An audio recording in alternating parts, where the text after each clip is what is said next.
Hey guys, it's John McNamara, host of Runnin Vegas. We're talking local sports, business, real estate. If you guys like we see, subscribe, follow us on Runnin Vegas Podcast. Today, I got my co-host, Mr. Ryan Pulliam, in the house. Let's go. It's good to see you, man. Good to see you, man. Thanks for being on. Hey, thanks for having me. It's one of the highlights of my week for sure. You've been missed. We usually have our monthly UNLV pods. You've been gone for a couple months. So what's new in the last couple months? I haven't seen you. You know, yeah, our schedule just kind of didn't align. I've been traveling a little bit. I turned 46, hence the Readers now. So liking the Readers. Yeah, but aside from that, just kind of getting through the spring and getting ready for summer. What about you? Just working, man. Enjoying this the life of being in real estate right now. It's the roller coaster, as always. Well, happy birthday! We got lots of birthday gifts for you. Perfect, yeah. For absolutely. UNLV, this is going to be the UNLV Basketball off-season report. We're talking transfer portal, some high school kids that committed. You ready for this? Let's go. Okay, I'm cool. stoked. All right. So far in the off-season, it's not completely over, but UNLV Basketball, they have officially signed 6 incoming transfers, 2 high school commits. So what are your just initial thoughts of the process so far kind of unveiling itself with Pastner and his class here? So initially I was a little concerned about the slowness of it. Last time I was on, actually, I don't think that we maybe signed. I think we just had 2 returners. It wasn't anybody in the portal that had committed yet. So I was a little concerned about that, but I think overall, 30,000-foot view, it does appear that Pastner is building a roster based on length, toughness, and rebounding and versatility, not based around players. I mean, with Dave Rice, we had a bunch of McDonald's All-American players, but nothing really, we didn't have an identity. I think Pastner's really trying to give us an identity, and he's recruiting players to fit that identity. I think that's a great take. Yeah, it was kind of mine too. It was a slow start. I think Hamlin just signed the last time we saw each other 2 months ago. But I think it's a solid class, so let's run it down and I'd like to hear your take. Also, guys, check out Tyler Bischoff had an interview with Pastner. It was really good information on the class coming in, so I would check that out. But I want to hear your take. So the number 1 signing here, Tyler Harris, 6'7", 200 pounds. Was from originally Portland State, Washington, and Vanderbilt. He averaged at Washington in the Big Ten, 11.8 points per game, 49.5 three-point percentage, and 49% field goal percentage. He was probably the highlight so far of the incoming transfers. What's your thought on Tyler? If we get Portland and Washington, Tyler, I think it's a slam dunk transfer. If we get Vanderbilt, I'm a little concerned because at Vanderbilt, he only averaged about 5.5 points per game. Yeah. But we see that sometimes when a kid does very well, he goes up a conference, maybe doesn't fit that mold, and then I'm glad that we were able to kind of get him back down, and I think he's one of those players that's versatile, and like you said, can score, and we're going to need that this year. So I think it's a really good signing for us, and I'm hoping that the Washington Tyler Harris comes out more so than the Vandy one does. Me too, and to be fair too, that Vanderbilt team was really good. 100%. It was a tournament team. He for whatever reason wasn't able to crack, the big lineup there. But yeah, he was all WCC at Portland State, put up big numbers at Washington. Pastner said he can shoot it, great length. He's actually a really good defender. All of these guys that we're going to talk about, all of them can defend. Right. They were either the 1, 2, maybe the 3rd best defender on the previous team they're on. So that's clearly been something that Pastner has focused on, and that's something he talked about as well. As he was a part of it, the slow-moving off-season, because usually in UNLV, we kind of win like you said, get the all McDonald, All-American. We kind of win the off-season, then we have 18 wins. Exactly. And Pastner was he's like, hey, I watch a lot of film on these guys. We're taking our time in the process. We watch almost all the games. He even said, he's like, I watch them go against the number 1 team in their conference, and then I'll see how they play against the worst team in their conference. He wants folks that are going to keep grinding, that have effort. So he's taking his time. And I love that because kind of going back to what his focus is on, I want to win the league, not win the press conference. And so that's one of the big things. If he can develop these guys and develop a team around his ideal, his idea of what he wants Runnin Rebel basketball to look like, then I think it's good because you're focusing on an ideal, not necessarily a player. Yeah, for sure, and we're seeing that with the income class here. All right, next forward, MG Thomas, 6'8", 226 pounds from New Orleans, field goal percentage 53%, 8 rebounds, 10.8 points a game. He's got, looks like, anywhere from 2 to 3 more years of eligibility. What were your thoughts on the MG Thomas signing? I dig this guy. Elite rebounder, high motor guy. Anybody who almost averages a double-double is going to make an immediate impact on the team. So, guys who understand how to score and how to rebound and can just go. And that's what I think we were excited about at the very beginning of last season. Was it seemed like we were playing Runnin Rebel basketball and that high pace, or fast pace, good defense, and getting out the ball. So if he can, if he can grab a ball, get an outlet pass down court to a streaking guard or another wing, I think it's going to be huge. So I'm big on this one. He's one of my guys I'm most looking forward to seeing play this year. Yeah. And you hit on the nose, elite rebounder. He's gritty. That's one of the things the pastor said. Motor. He said he's a little undersized, but I can't remember like the last time we had an elite rebounder on the team. At least the 15 years I've been watching, there's probably been some good rebounders before, but I feel like this is a guy that Runnin Rebels basketball has needed for a very long time. Absolutely, because that's the thing about it. If you get a rebound and you get a guy that can give it a quick outlet pass, it doesn't matter what defense the other team's playing if you get behind them. And getting a rebound and getting out on the fast break is huge. So if we can do a little bit more of that this year, we'll win more games. Yeah, and interesting stat too is UNLV basketball last year was number 1 in tempo, and they were top 40 in the nation. So you got to give Pastner to that. 100%. Yeah. Okay. Great. Commit number next, point guard Terrence Ford. He is 6'1", 177 pounds, originally from Arkansas State. He was at Tulsa, didn't play, got injured. Field goal percentage 42, 3.40. He can shoot from outside. 1.2 steals. 4.9 assists a game, so really good assist to steal or turnover ratio. He's a senior. What are your thoughts?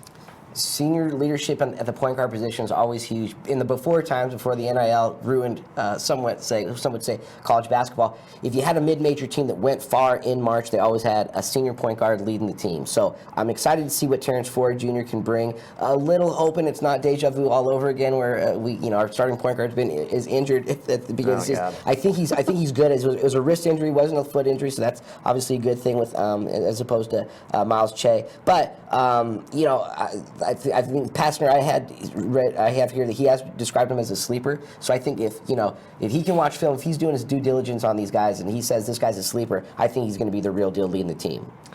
I agree too. Yeah, I could call him a sleeper, true point guard. He can do the pick and roll, which we haven't seen forever for our point guards. So kind of things, I think what's going to be fun about Runnin Rebels basketball this year is we're going to see things that we've been hoping for in the past, at least on paper. Mm-hmm. So I thought that was a great signing as well. He can shoot outside. Again, another defending guard here. You guys will see the trend here. Okay, next, wing. Dontrez Williams, 6'5", 180 pounds from Linwood. He averaged 15.2 points a game, 45 field goal percentage. Favorite stat was 2.6 steals a game. Clearly a defending wing. What's your thoughts? Love the defense that he plays. Love, obviously, on paper, the points per game. Kind of vice versa from Tyler Harris going from a power conference down to a mid-major. He's Linwood. I mean, everybody can score at Linwood. It'll be interesting to see if he can translate over. But what I'm hoping he's kind of like is Mr. Triple Dubs himself, Howie Fleming Jr., how he came from UT Rio Grande Valley, and it started to kind of slow. Took him a little bit to get to the speed of that upper level of the league. But at the end of the season, he was playing major minutes, contributing. And again, I think he had 2 triple doubles towards the end of the season. So if Dontrez Williams can play defense, which we know that Josh Pastner loves, and actually score the ball, he'll definitely work himself into getting major minutes on the team this year. Yeah, I liked the signing here. Pastner described him as downhill driver, great defender. He always talks about winning the 50-50 ball. He said Dontrez Williams wins 90-10. And Dontrez Williams, he's clearly like a 2 or a 3, but he kind of reminded me of like Anthony Marshall. Not a point guard, Not that necessarily Anthony Marshall was really like a true point guard, but he's physical, he's downhill, not the best shooter. Anthony Marshall's on the staff, so I thought it was kind of a fun. I don't feel like we've had like a real gritty guard since Anthony Marshall here. I love that comparison. And I'm excited for it. Yeah, and again, his three-point and free throw percentage needs improvement, but he's a younger guard, so that could come with better, training and coaching. And I trust Pastner's staff to be able to get these guys ready to play. Yeah, he's got another 2 to 3 year eligibility as well. So, all right, incoming transfer number next, Jeremy Famane, 6'11", 250 pounds, played at UCF, Mississippi State, and Rhode Island. What are your thoughts? So this one I'm not as stoked about, not because it's not, we obviously needed size, and 6'11", he's a big dude, played at UFC again, like you said, played at Mississippi State and Rhode Island, but he just wasn't a major contributor anywhere he played, whereas other guys have been great at previous schools or the school that they're coming from. He's really never made really a true impact on any of the schools he was at. So, Mountain West play, we need big physicals, so I think it's good. I'm hoping it's not another Emmanuel Stevens, and it's like it looks great on paper, looks great in the locker room, but when you get out on the court, it's just kind of a little bit of a misnomer. So, jury's out on this one for me. Okay, yeah, Pastner said he was a steal. He can use his left and his right hand, which is not typical, so he has versatility. And he's a big man. Yeah, to me, I don't necessarily see this guy starting, but there is something, you can't teach size. Right. And one thing I'm noticing about Pastner is he clearly brings in guys to create potential lineups that could be advantage depending on who we play. And we've had guys like Jones back in the day, who was like a center from JUCO, that would come in and just foul everybody, and he was just, he would go against the big guy. So I see this guy as a really good role player, maybe getting 13, 15 points a game, can come in. He's got some size to him, depending on the matchups, but overall, we'll see. He's coming down, so maybe it translates. It sounds like he's got a chip on his shoulder too.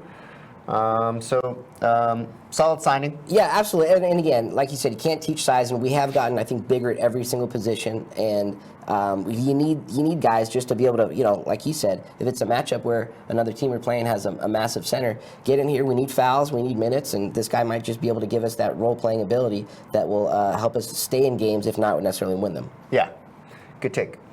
Okay, incoming transfer number next, combo guard, Cam Miles, 6'2", 170 pounds from Florida State, was a freshman last year, will be a true sophomore this year. What's your take? This is my hopeful DGL storyline playing out, where he was at a school that he did. I mean, he averaged, 15 minutes in 25 games in the ACC as a freshman, like you said.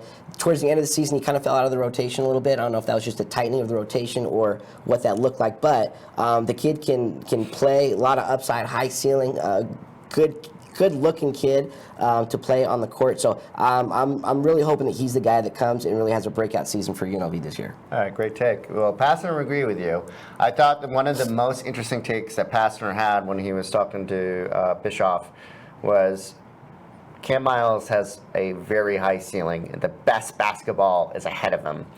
Downhill, another tough guard.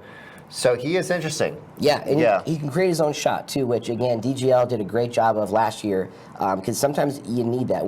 If you look at the roster right now, we may not have a ton of scorers that are just pure scorers. I think he may be the closest one that we could do as a pure scorer if he can create his own shot, create some momentum off the dribble, and like you said, run downhill, play Runnin Rebel basketball. You don't need to shoot a good percentage from the field if you're making layups, right? That's right. Yeah, he's an interesting prospect. Exciting for him. All right, now let's get into the freshman coming in forward. Jackson Kiss, 6'8", 230 pounds, out of high school. He is a 4-star recruit. He got flipped from Iowa State, so that was kind of fun. Heck yeah, man. I'll take that all day long. What's your take? So, aside from just, messing with the Wizard of Oz and taking one of his guys. I think this is a really good flip for us. I mean, if he's signing with Iowa State, he looks good. He's at a Hurricane, Utah, so he's familiar with the area. I think he played on Vegas Elite or one of the local AAU teams. But the dude's huge for a freshman. This isn't somebody who's going to say, you're going to say, oh, well, he's probably going to need an offseason in the weight room. I mean, this guy has a big physical presence, a big physical body. I love that he's from New Zealand. I love that Mark Dickel is the guy who kind of helped him. I don't know how that works when they sign somebody else. But anyway, I love Dickel because he gave us Wally Brown last year. So I love Dickel's like loving on UNLV right now. One of the fastest point guards I've ever seen play live. So I'm excited, and I think that he can really work himself into the rotation, especially if Fomina doesn't really pan out and he doesn't get a lot of minutes. I think we may just play a little smaller, and this kid can get some minutes if things work out for him. Yeah, I think so. I think he has opportunity, maybe 5, 10, maybe 15 minutes a game. The good thing is we have Jones, Thomas, Firmino, so we don't necessarily need him to come in right away. He can be developed, but I would like to see him get some minutes, and I think he will. I mean, he's coming to UNLV, so usually when you're a 4-star, you're expecting some time, minutes to be played. So not that Pastner gives away minutes. I don't see him as that coach, but I think he's going to be part of the rotation on some level here, depending on how fast he develops from high school to college. Yeah, I think it's a great point. I think one of the reasons he left Iowa State is because of who they had on the roster ahead of him. So if he's gonna sit the bench at a Big 12 school or sit the bench at a Mountain West school, I'd probably pick Big 12. So I'd assume that there's been some insight as to this kid's going to be able to make an impact and get minutes. At least starting the season, and if he can get some experience early in the season, he looks good. Then who knows what can happen towards the end in conference play. Yeah, Tyron Jones is a great example of that, right? He got tons of time last year. So not that they're the same player, like their play style, but kind of similar. Coming out 4-star, playing the forward position. So he could potentially be Jones' replacement here in the future. So on some level. So excited for that signing. And then the other freshman that's officially signed, combo guard. And he's also listed as point guard. Coda Subtle, 6'3", 193 pounds, big guard, high school 3-star. He has some really good offers coming out of high school. Cincinnati, Georgia, Ole Miss. What's your take? This kid I'm really excited about. I'm hoping that he can kind of see the big picture, especially with Terrence Ford probably getting the starting point guard. I would assume Isaac Williamson's going to come off the bench as the backup point guard. But this kid is, like you said, he's strong. He's big-bodied, can create, can finish at the rim, and he hustles. And that's what we're kind of talking about with Runnin Rebel basketball. Those are the kind of players you need on the court. So if that's his mentality, he can earn minutes in practice and go from there. But it's one of those deals as a freshman come in, you never know what you're going to get. But I love the potential of this kid. Yeah, the guards are kind of fun. And one thing, the Subtle signing. Subtle, Williamson, Cam Miles, not that they're the same player, but they have very similar styles to their game. Combo guards, can defend, that are gritty. So I like, because as you know, especially in tournament time, guards are huge. Right. And we haven't really been able to maintain guards since Hamilton we had for like 4 years, and he was more of a wing. But it's going to be fun to see if one or two of these guys can really start getting to that next level, and how they can contribute here in the future. And we'll see if he gets minutes this year or it's next year.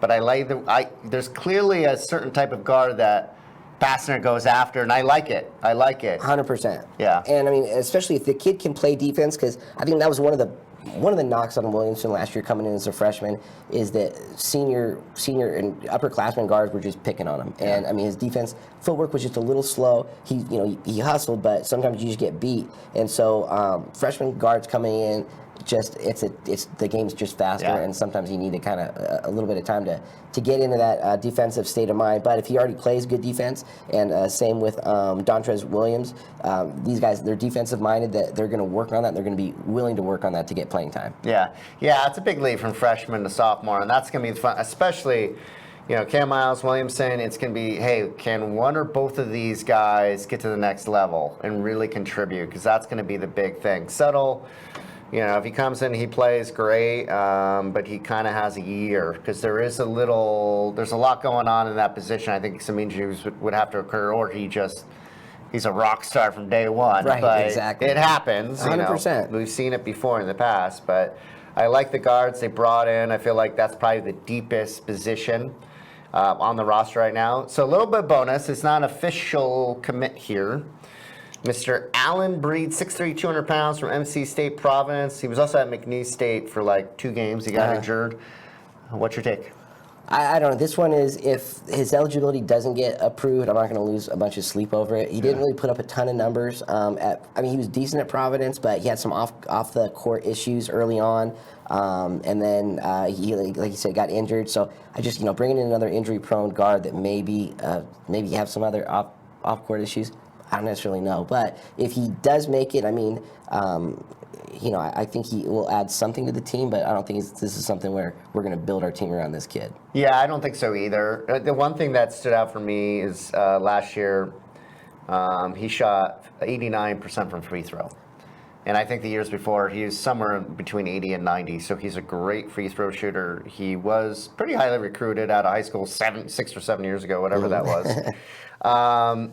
But yeah, he's interesting. It kind of goes hand in hand with that Fomina pickup, where I could see Breed coming in at the end of games, potentially being a starting guard for the team, depending, because he put up a lot of points from McNeese State for 2 games, and clearly coming down from Big East and AC he may be able to translate to starter minutes into Mountain West. But I see this guy more as a potential role player. We get up on teams and they get in foul trouble, and Pastner was really good about this last year. That's right. Team was in foul trouble. It was usually the other side, but we didn't have a ton of guys that could hit those free throws. They would. We won some games that way, but we didn't have a guy shooting 89% free throw last year. No, 100%. So great. So if you have a guy who's an experienced ball handler for late game situations, that if we are getting fouled, he's pretty money from the line. That will be huge. Yeah. I can see him being the closer, if that makes There you sense. go. I love that. That's his new nickname now. I love it. Okay, so far in the class, it's not finished because we got anywhere from 3 to 4 more guys probably coming in the next 30 days, give or take. But overall, how do you think Pastner did with this class so far? And to put you on the spot, because I didn't put this in the questions before. Here we go. How would you grade Pastner's class? So I would grade it as a B- right now, just because there's not somebody who fully stands out. However, I'm gonna say that I'm gonna give him the ability to maybe give him the paper back, have him make some changes and send it in. Yeah. But I think he's created a team and he's created a roster that can win. Historically, if you look at teams like San Diego State, long, athletic, may not have been the greatest offensive-minded teams, but they played amazing defense, gritty, rebounded the ball, and they won with their defense. If he can take that recipe and apply it to the new Mountain West, I think it's going to be amazing. The only question mark in my mind is who's our guy? Who's our go-to guy? And I think especially coming off of last year when Gibby was just so money with scoring points, I'll have to see how they play before I think, okay, yeah, that's our guy. Nobody leaps off the page at me yet, being the guy that's going to be able to just get us 18 to 20 points a game. Yeah. Well, I gave him B+. Okay. But I'm usually Mr. You're more positive than I know. am, It so was I love weird. this take. This is, I overall like it. It's probably, we've been lucky enough to, or not lucky enough to have these classes that are more wow in the past, where we've won the offseason. But I actually really believe in Pastner's style of recruiting and what he goes after. You put it, I think, on the nose, more San Diego State type players that are defend, gritty, rebound. So I could see these games not maybe being as fun in terms of hitting a lot of three-pointers, but he clearly, with the high tempo, I think he's going to put up points that way. And the defense, I don't think Pastner was proud of last year, and he has clearly gone out of his way to get more players that fit his type of style. So I think this is going to translate better than last year. And that, I guess that's my next question. You kind of said it. It's like, who else do we need to fill the roster with? Because I'm kind of the same line as you. I feel like Tyler Harris, I feel pretty confident. Like, he's probably going to be the scorer. And then Tyron Jones. Like, we got two guys. But I've always said in the past, like, UNLV has, like, two guys. And then we get 18, 20 wins, 22 in a really good year for UNLV. And we never had, like, three players that can just go off for 20 points. Right. And it looks like on paper, maybe we got two. That's it. So I would like to see another scoring wing and a scoring center. So, and then maybe bring in a freshman wing with upside to fill in the rest of the roster. What are your thoughts? Yeah, I think I would love to get just a knockdown perimeter shooter that could just stay on the 3-point line and hit a big shot. Definitely need at least one big, maybe two center. I don't know, has Emmanuel Steffens landed anywhere? I don't think he has. I don't know. He's transferred. I'm not saying I would want him back, but worst case scenario. I don't think he's coming back. And I mean, if you can, if you can have, you talked about our guards. We have a ton of guards, but if we can kind of bring in an experienced ball handler, if you can find one right now, I don't think that would be the worst thing that we could add to the team. But I think first and foremost, we need a perimeter shooter, somebody who's money and can knock down the shot, and at least one center. I agree with you. Because my concern is I know he's going to run the high tempo. And as long as that works, it doesn't really matter as much. But if we go into half-court offense and we only have like two guys on the court that can shoot, it makes things complicated. When you have 3 or 4 guys that can shoot from outside, it spreads open. It makes the offense wide open. Right. It has to keep the defense guessing. If you know that the defense knows your scoring is going to come from 2 guys, those are the 2 guys you guard, and everybody else is just trying, hey, whatever you want to do, try it. Right. Yeah. So, yeah, I think that's the one thing that's lacking from this roster right now is, hey, go get a high-scoring guy. I don't know if they ran out of money or not. I don't feel like a ton. I don't know. We don't know what the NIL is and how much these guys. It's so tough. Yeah, but it doesn't seem like we have a ton of, maybe Tyler Harris, but none of these guys seem like they maybe demanded high money, but who knows. So, yeah, hopefully see that. So what do you think, as of right now, on paper, what do you think the starting lineup is looking like? So I think point guards, Terrence Ford Jr., excuse me, shooting guards, Cam Miles, small forward, Tyler Harris, and then the center's position is the only question mark for me. If Jeremy Famina is good, he'll start at center, and then Tyron Jones at power forward. If he's not, we'll have MJ Thomas at power forward, and then Tyron Jones at the center. We'll just play, 3 big forwards. Okay. So that's my take right now on paper. Okay. My take on paper, Terrence Ford, agreement, shooting guard, Dontrez Williams, small forward, Tyler Harris, forward, Tyron Jones, and center is MJ Thomas. Gotcha. Okay, so yeah, you're kind of thinking the same way I am. Is we're gonna play MJ at the center pretty much. Yeah, I like MJ at the center. I think that's the best. You kind of gave away from me last year is D'Amblay was injured, and he was supposed to be the center. Right. I didn't know that until the offseason because he was injured all year. So, and Pastner did say he's undersized, so that's why I'm wondering do they actually bring in another center? And I think if they did that, because ideally, you probably want Dontrez Williams off the bench as that 6th man that can come in and just rile everybody up and get physical and steal and put in points and have that energy. I think he would be a fine starter too. But either way, I think that guy is getting minutes. But ideally, that guard spot with somebody can score on a high level from outside. The center spot, maybe somebody a little bit more size that can score inside. Maybe we get one of those 2 things. I think it would open up different lineups, and because as you know, when it comes down to a tournament, we need 7 to 8 guys, and right now we probably have 5 proven players and then a bunch of guys can they take the next step? Yeah, absolutely. I totally agree. Okay. Awesome. So who do you think's going to lead? It doesn't sound like you're confident, but who do you think's going to lead the team in scoring next year? I think Cam Miles, because again, I think he's my Gibby guy, but the dark horse is Tyler Harris. If we can get Washington, University of Washington Tyler Harris, then 100% he'll be our leading scorer. I got Tyler Harris. I love the Cam Miles tag. I'm hoping that too. Okay, who do you think's going to be leading in rebounds? MJ Thomas, followed closely by Tyron Jones. Okay. Yes. Okay. Like that take 2. I have MJ Thomas. Who do you think is the best defender? So I can't not put him on because he was his first team Mountain West defensive player or a defensive team as a freshman, Tyron Jones. But if Dontrez Williams, like I said, if he can get playing time and gets minutes, he's a sneaky best defender on the team. Yeah, I think you're right with Tyron. I put that Dontrez Williams. Forgot about Tyron Jones. It is Tyron Jones, but I love Dontrez Williams. Okay, so that's UNLV basketball. We got 20 seconds. Knights, what are your thoughts in the cup? Are we winning? Let's go. Yes, with the caveat that I do work for Bill Foley. So but yes, absolutely, we're winning another cup. All right, guys, this is Runnin Vegas. Thank you, Ryan, for being on. So You're the man. Appreciate you guys see this guy, T-Mobile, buy him a beer. Guys, Runnin Vegas, take care of yourselves today.